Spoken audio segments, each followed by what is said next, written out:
আমার জন্য তো ভাইরাল বলো।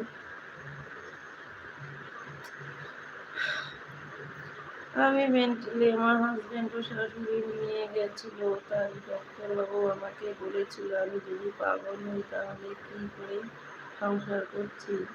হ্যাঁ সেটাই তো, ওটা কি করলে, কি গো, কি করলাম সেটা শুনিয়ে দিল ডক্টর।